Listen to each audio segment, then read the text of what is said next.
এখন মামা তোমাদের দাদাভাইকে বলেছে, প্রায় অনেক দিন হয়ে গেছে, ভাড়া আছে 26 বছরে। তখন ভাবছিলাম যে 26-এ ভাড়া, তো যখন আসবে তখন একটা পাচ্ছি যে কোন পথে যাব, কোন রাস্তায় হাঁটবো, কি করবো আমি কিছু বুঝতে পারছি না।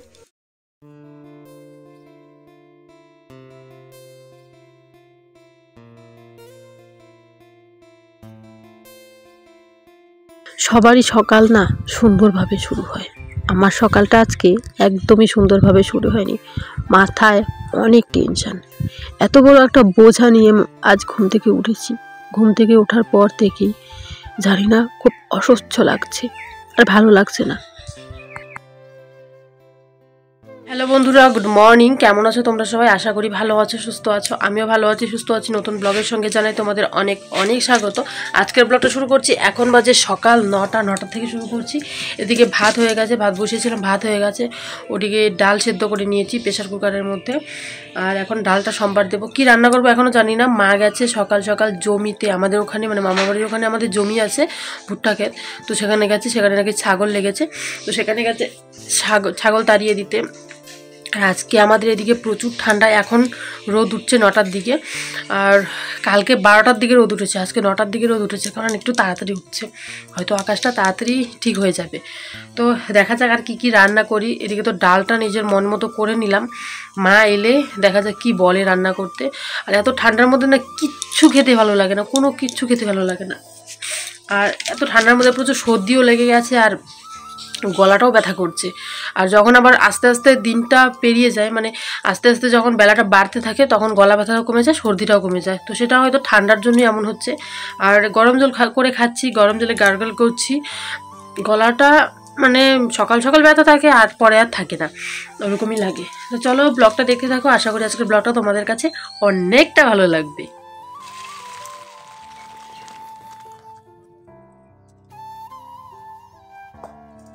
রোদ উঠেছে তাড়াতাড়ি বলতে সেরকম 10টা বাজে, 10টার মধ্যে রোদ উঠে গেছে, 10টা 14 রোদ উঠে গেছে, প্রচুর রোদ উঠেছে দেখো।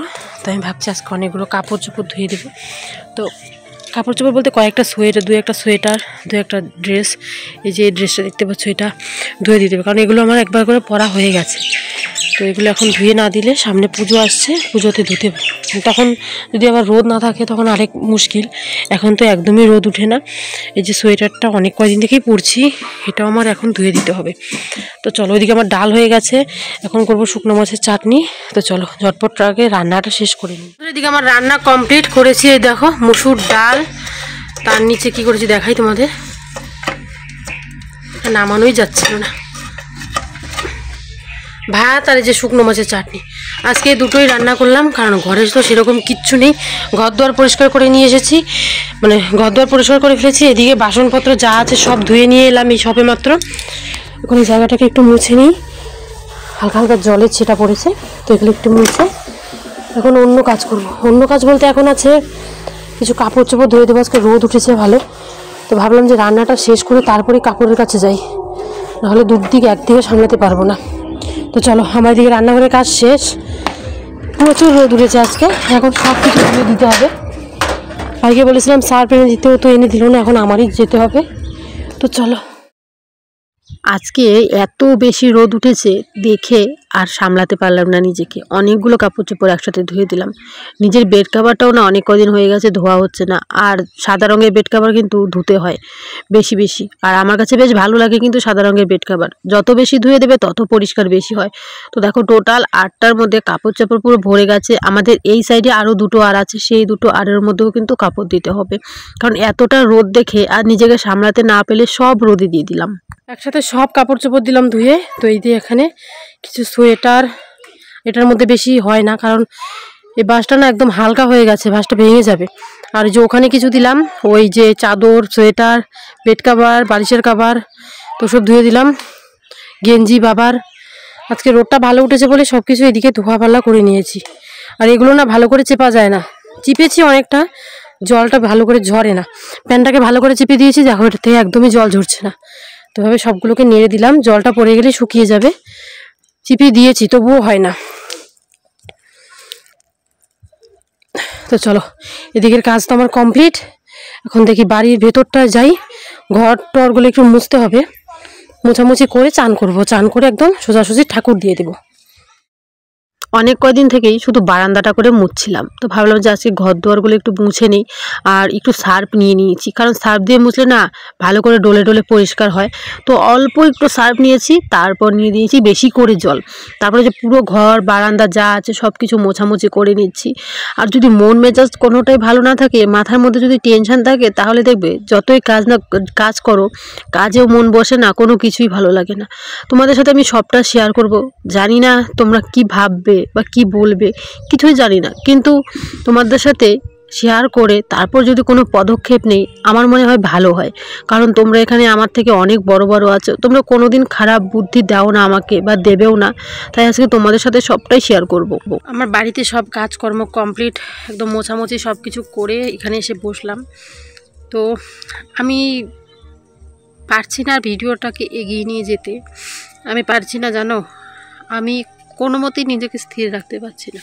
তাই ভাবলাম যে ভিডিওটাকে আর এগিয়ে নিয়ে যেতে আমি পারবো না, তোমাদের সঙ্গে শেয়ার করি কথাগুলো। আমার ভীষণ খারাপ লাগছে, আমার প্রায় 10-12টা দিন থেকে ঘুম নেই, কিচ্ছু ভালো লাগছে না।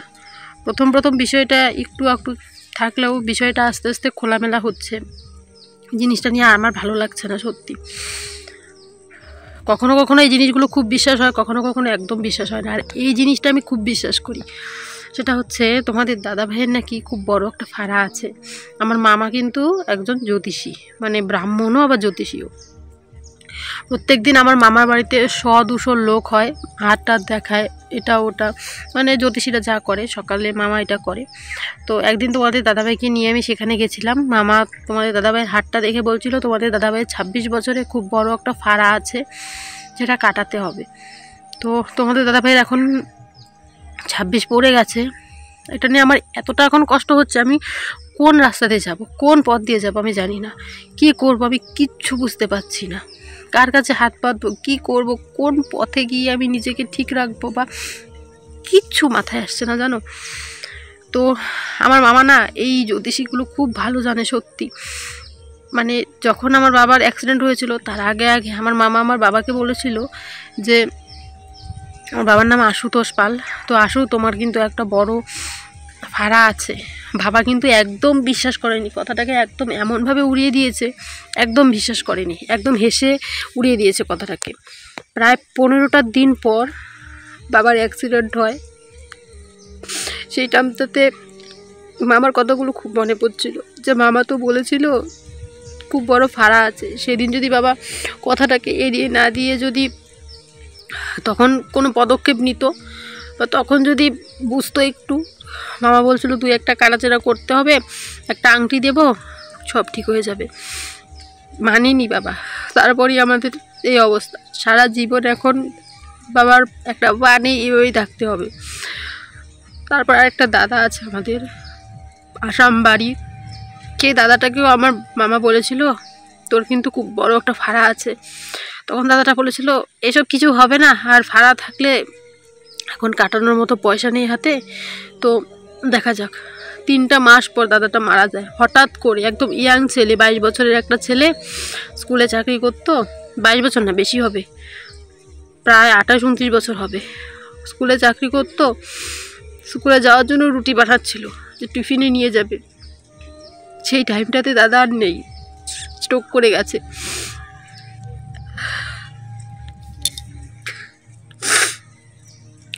এখন মামা তোমাদের দাদাভাইকে বলেছে, প্রায় অনেক দিন হয়ে গেছে জানো, অনেক দিন, পুজোর সময় যখন এসেছিল তার আগেই বলেছে, তার আগে আরেকবার যখন এসেছিল তখনই বলেছিল যে তোমার একটা ভাড়া আছে 26 বছরে।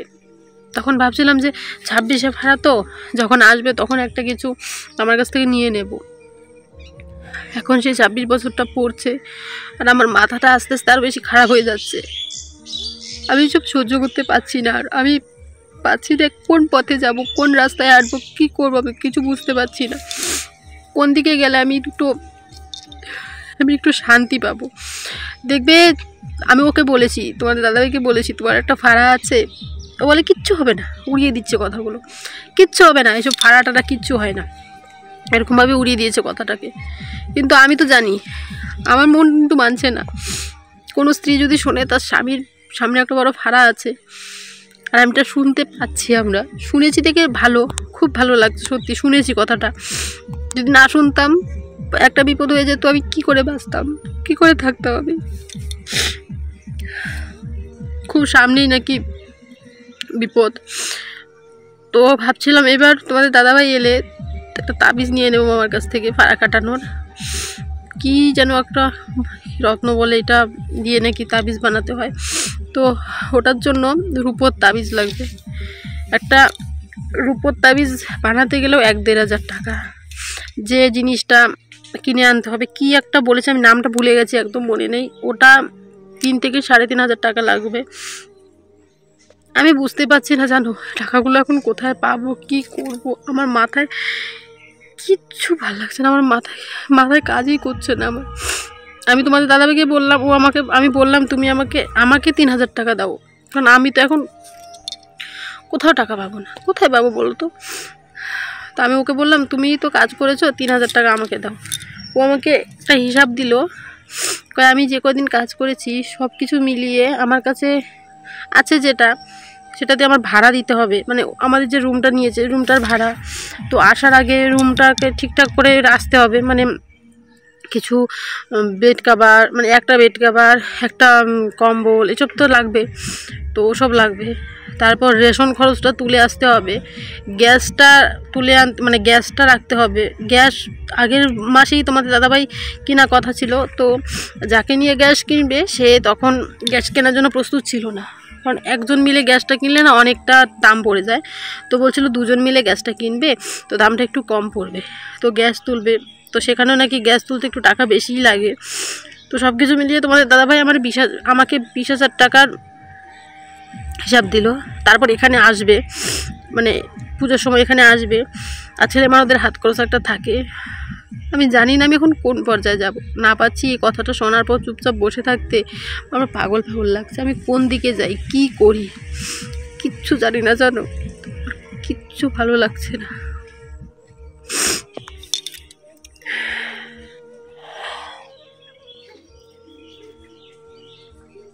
আমার পুরো মাথাটা ঘুরছে, আমি এখন কি করব, কোন পর্যায়ে হাঁটবো, কি করবো, আমি কিচ্ছু জানি না। কোথায় হাত পাতবো, কার কাছে কি বলবো। আমি এই জিনিসটাকে এতটাই বিশ্বাস করি, আমি 3বার প্রমাণ পেয়েছি জিনিসটা। আমি চাই না এইবার তোমাদের দাদাভাইকে নিয়ে আবার প্রমাণ পেতে।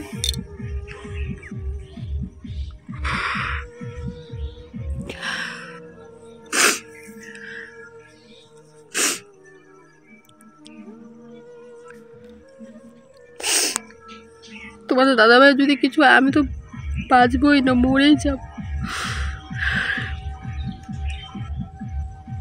ভগবান আমাকে নিয়ে নেক, তাও ঠিক আছে, ওর জন্য কোনো ক্ষতি না হয়।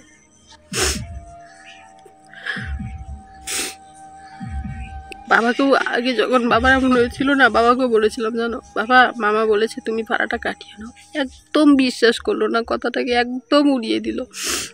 আজ আমাদের সারাটা জীবনই এরকম করে থাকতে হবে।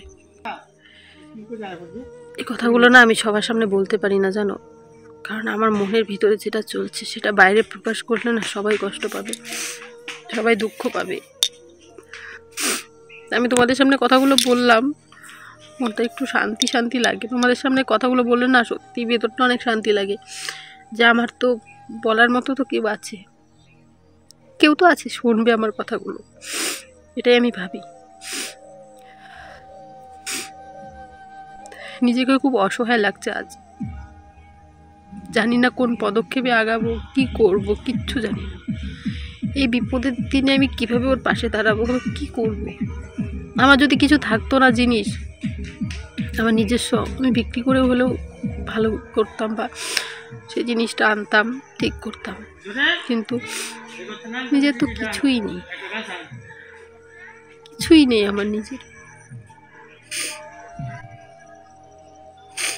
এখন মনে হচ্ছে এর আগে যখন ইউটিউব পেমেন্ট পেয়েছিলাম, আমি একটা সোনার আংটি বানিয়েছিলাম, পলা আংটি।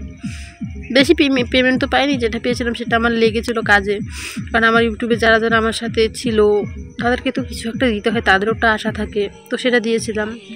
তো এবার ভাবছি যে সেই আংটিটা বিক্রি করে দিয়ে কত আর হবে, 1-1.5 হাজার তো হবে, সেই 1-1.5 হাজার টাকা দিয়ে আমি রূপোর আংটিটা বানিয়ে নেব।